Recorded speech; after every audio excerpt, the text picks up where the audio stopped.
On this Saturday night, a country brought together in grief. A solemn vigil to support a devastated northern BC community draws support from across the country. Know that millions of Canadians are with you. And the promise by the BC Premier to the children and parents of Tumbler Ridge.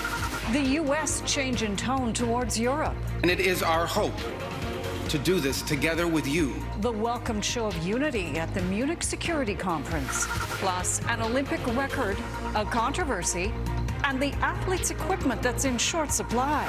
And very special Valentines. First time I ever see so many Valentines. A care home overwhelmed by love from around the world. Global National. Reporting tonight, Colleen Christie.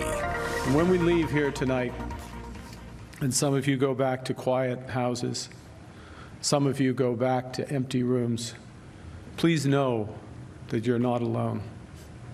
Vous n'êtes pas seul.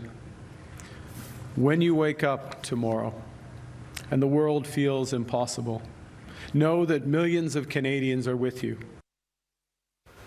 Good evening. Thanks for joining us. During an extraordinary vigil last night, Prime Minister Mark Carney speaking to the families who lost loved ones in Tuesday's shooting in Tumbler Ridge, BC. More than 1,000 people came together outside Tumbler Ridge Town Hall to share their condolences and honor the lives lost. The Prime Minister was joined by the Governor General, the federal opposition leaders, BC's Premier and Lieutenant Governor to honor the victims and the town of Tumbler Ridge. That emotional ceremony, an act of healing for families and a community that have been shattered by the tragedy. Global's Chris Galis is in Tumbler Ridge. Chris, you were at the vigil last night. I was, Colleen, and it was a powerful and moving ceremony, and I believe very important for the people of Tumbler Ridge to see their political leaders of all political stripes in unity, in support of their community. You can still see the remnants of what they left up on the steps at Town Hall. Even last night during the vigil, all members of the broadcast crew stopped to take part in it, including my colleague Heather Yourex-West, who was here. It was quite a moving ceremony, as we've talked about, and really meaningful for the people of Tumbler Ridge. Yeah, so many Canadians watch this vigil on TV, but the sense of community here on the ground is something that I know I won't be forgetting. Everybody coming together just to collectively grieve what's been lost. Sunrise in Tumbler Ridge and frost-covered toys and flowers line the steps of Town Hall. Powerful reminders of a remarkable show of unity. When on a cold northern night, people across Canada grieved as one. Standing here together in your home, we wanted you to hear the Canadians are with you. We are all, as we were in that plane together, mothers and fathers. We all watched our kids go to school, expecting them to come back safely. I thought it was kind of a display of Canadian unity, and I really liked the comments like there are no conservatives, no liberals, and that sort of, I mean, it was nice. It meant that we were respected, and it was understood that this was incredibly serious, and we were supported. Before the vigil that saw more than 1,000 people from across the region gathered in front of Town Hall, political leaders met privately with the victims' families, teachers, and those first on the scene. Pierre Poilievre told the crowd he learned 13-year-old Ezekiel Schofield was loved by friends and classmates, remembering 12-year-old Abel Mwansa as popular and charming, Kylie Smith for her dreams of becoming an artist, Zoe Benoit for her strength, and Takaria Lampert for her light. And Shanda Abiogana Durand. Her husband told me she loved nothing more than her students. He even said that even though gum and candy were against the rules, she would sneak them in past the administrators. And every child was made to feel special on their birthday. Prayers were also said for Paige Hoekstra and Maya Gabala, who remain in hospital in Vancouver. 19-year-old Paige underwent surgery and is going to be okay, while Maya, shot in the head and neck, is in critical condition. Her mother sharing an update Friday that the road before her daughter remains long and unknown. And I know so many people right across this country are praying for a miracle for that little girl. They sure are. Yeah. They have the support of all of us as well. Thank you very much, Heather. Well, Premier David Eby of BC met with Prime Minister Carney and the other leaders prior to the vigil last night to speak to survivors of the shooting. And David Eby made some news last night when he, from the podium, made a promise to those students at Tumbler Ridge Secondary School. And I want to promise something to the high school students who are here. I am sure you are anxious about having to go back to that school, and I will promise you that not one of you will ever be forced to go back to that school. We will provide a safe place for you to go to school. The details are still to be worked out, but according to the local MLA, Larry Neufeld, it will likely involve bringing in portables at a different location. Again, details still to be worked out, but those students are being told they will not have to go back to Tumbler Ridge Secondary. That's it from here for now. Colleen, back to you. Thanks, Chris. Before the tragic events at Tumbler Ridge unfolded, the Prime Minister was supposed to have flown to Germany to attend the Munich Security Conference. A Canadian delegation, including Foreign Affairs Minister Anita Anand, is at the summit in his stead. And there was plenty on the agenda between Canada and its allies, including a new joint effort to bolster Arctic security. Jillian Piper reports. Russia has proved its appetite for aggression. Amid growing threats, NATO allies are pledging to boost their Arctic military presence to try to deter Moscow and, if necessary, fight back. In a crisis, they could be confronted by our combined strength. That strength coming in the form of UK Navy ships and fighter jets patrolling the Arctic, which Keir Starmer says will operate alongside Canada and the U.S. We are acknowledging that the threat environment has changed and that we will ourselves ramp up our spending on defense. It is unclear what exactly Canada's role will be, but government officials have pointed to submarines and icebreakers as defense capabilities in the region. U.S. involvement in the new deployment, part of a more collaborative tone from the Trump administration at the Munich Security Conference. While we are prepared, if necessary, to do this alone, it is our preference and it is our hope to do this together with you, our friends here in Europe.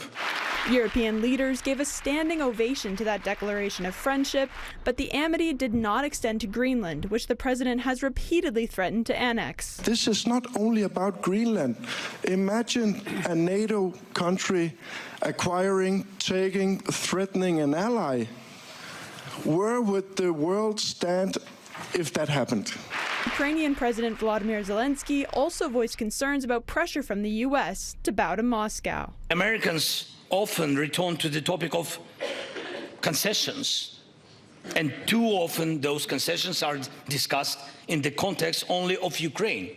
U.S.-brokered peace talks are planned to take place in Geneva next week, Colleen, where Ukrainian, Russian, and American delegations will be trying to strike a deal to end Europe's biggest war since 1945. Jillian Piper in Ottawa. Thanks, Jillian. Several European leaders are accusing Russia of killing Kremlin opposition leader Alexei Navalny with a toxin from a poisonous frog. The UK, France, Germany, Sweden, and the Netherlands say analysis of samples taken from Navalny's body shows the presence of a neurotoxin secreted by poison dart frogs found in South America. They say Russia had the means, motive, and opportunity to administer the poison. It's been 2 weeks since the mother of Today Show host Savannah Guthrie was taken from her home, and last night authorities carried out a search near Nancy Guthrie's house in Arizona. Candice Cole has the latest. The family believes she's alive. I believe she's alive. My team, 400 officers out there right now, are working hard because they believe she's alive. Pima County Sheriff Chris Nano still holding on to hope, along with Nancy Guthrie's family, that she is still alive and will be returned home safely after the 84-year-old grandmother was apparently abducted from her Tucson, Arizona home on February 1st. Local law enforcement and the FBI are still searching for the person in this video released Tuesday, described as a man about 5'10", average build, wearing a black Ozark Trail hiker backpack that you can only get at Walmart. According to sources, officers scoured surveillance video at a Walmart in Tucson for clues about the suspect. I think the strongest evidence is that video. That's really what we're focused on. We've got to find that guy. Late Friday, law enforcement, including SWAT, showed up to carry out a federal search warrant of this home in the Catalina foothills, just 5 minutes away from Guthrie's home in connection to her disappearance. They could also be seen searching this Range Rover spotted nearby.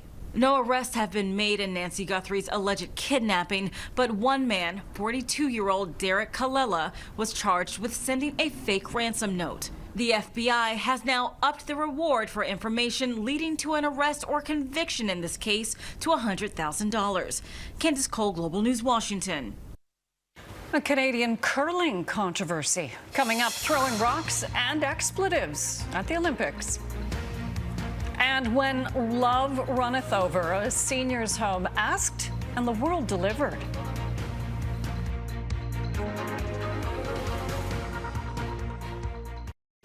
It was another successful day for Canadian athletes at the Winter Olympics in Italy. For a brief time, Laurent Dubreuil of Levi, Quebec held the lead and the Olympic record in the men's 500-meter long track speed skating event. An American and Dutch skater eventually skated faster, giving Dubreuil a bronze medal. Canada's captain put the icing on a 5-1 victory over Team Germany in the quarterfinals of women's hockey. Marie-Philippe Poulin now has 18 Olympic goals, tying the record set by fellow Canadian legend Hayley Wickenheiser. A member of Canada's men's curling team says he regrets his choice of words after a heated exchange with the Swedish team on Friday. The Swedes accused Mark Kennedy of cheating by double touching a rock. Kennedy responded with an F-bomb, among other things. For that, he was given a verbal warning by officials, but no sanction for cheating. While Kennedy says he could have handled it better, he says he didn't cheat and won't apologize for defending his teammates. Canada won the match 8-6. He's already the most decorated mogul skier in history and hopes to add another Olympic medal this weekend. Canada's Michael Kingsbury won silver on Thursday, narrowly missing out on another gold. But a change in Kingsbury's life means these games are different. And as Mike Armstrong explains, there may be another change around the corner.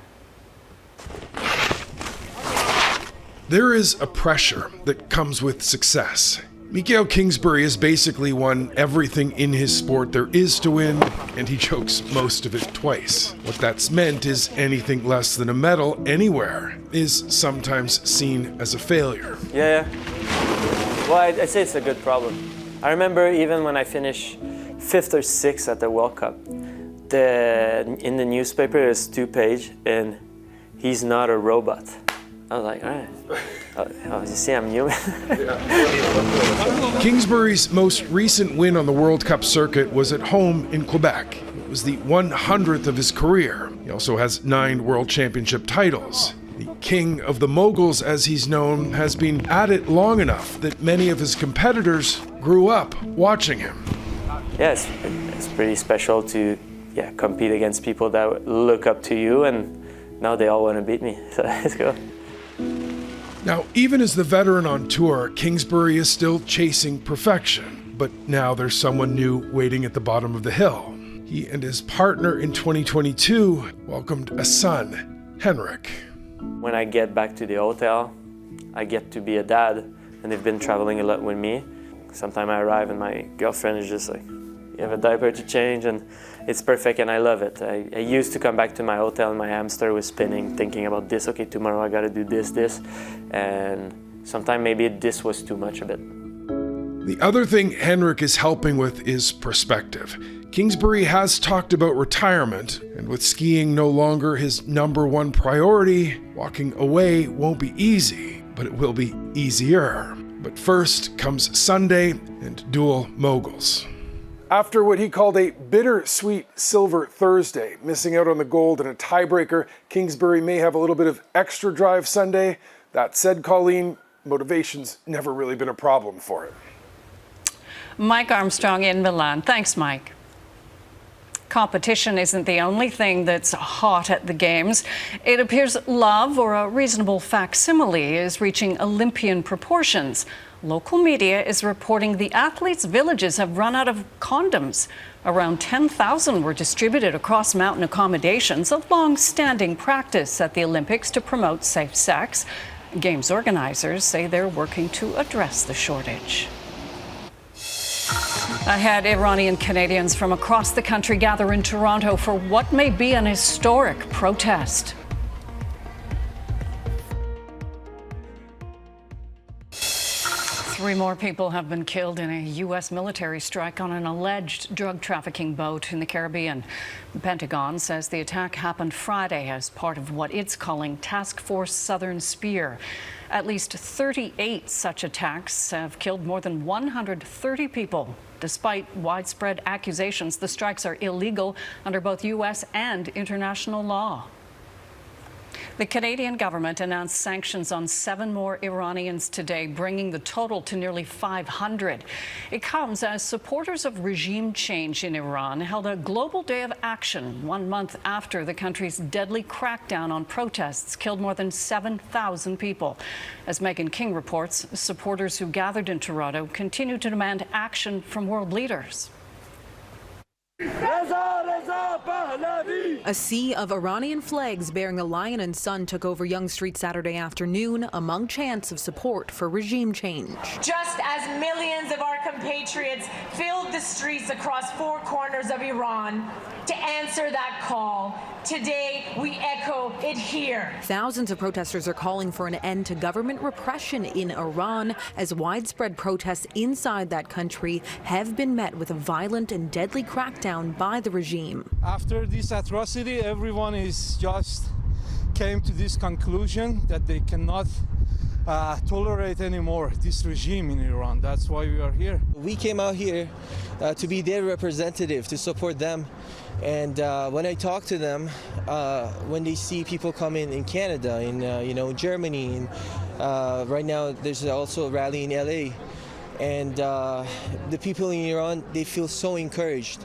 Canada's our home, but we want to be free as well in Iran. I'm so proud of my people. Yeah, it just makes me cry, emotional, and I'm so happy that all people can come here. Thanks, Canada. Similar rallies are being held in Los Angeles and Munich, organized by supporters of Iran's exiled crown prince, as demonstrators call for him to be recognized. In hard times, your only option is to toughen up and put on your gloves, put on your coat, get out and peacefully rally. And that's what we can do as civilians, is just go out and voice ourselves peacefully. Our request is regime change, nothing less. We don't want negotiation, and we want the West to help us in any way they can. Demonstration organizers wrote a letter urging the Canadian government to take action. Foreign Affairs Minister Anita Anand says Canada continues to condemn the Iranian regime and announced additional sanctions against the country today. She says Canada will hold Iran accountable for its grave human rights violations. Megan King, Global News, Toronto.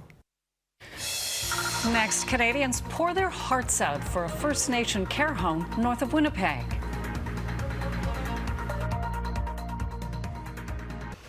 An update tonight on a Manitoba care home north of Winnipeg that was looking for a little love. The request? Valentines for the 19 seniors in residence. Global News viewers stepped up. Melissa Ridgen takes us back to the Fisher River Cree Nation, where the love just keeps pouring in. So bins of cards and gifts have almost overwhelmed the Fisher River Post Office. All this just one day's haul from Cupids across Canada, who have filled the Ocho-Waysipi care home literally to the rafters with love. I had no idea this was going to be the response, but it's so amazing that the love and that we're being shown. Sweet greetings and personal touches. I'm sending this oldie. My aunt sent it to her father many years ago. I hope everyone will enjoy it. Even a few from overseas. This one's from Spain, from a school in Japan. This one's from the UK. Everything received divvied up for elders. This is nice. Yeah. I never had this kind of thing before. Never had this kind of Valentine's Day before? No, never.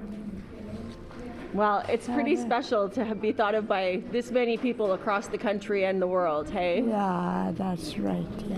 I'm 71 years old, and it's the first time I ever see so many Valentines. We're going to be busy reading. I'll be reading them over and showing my family. Oh, you might be reading some of these cards till next Valentine's Day. I know. We're going to be busy, all of us. Oh, my goodness. Receiving one from someone named Laura, extra special for Hilda McKay. I just lost a girl from, her name was Laura last year. Happy Valentine's Day. Sending besties for a lovely day, Laura. Not just heartwarming, but head-warming. Even some jewelry.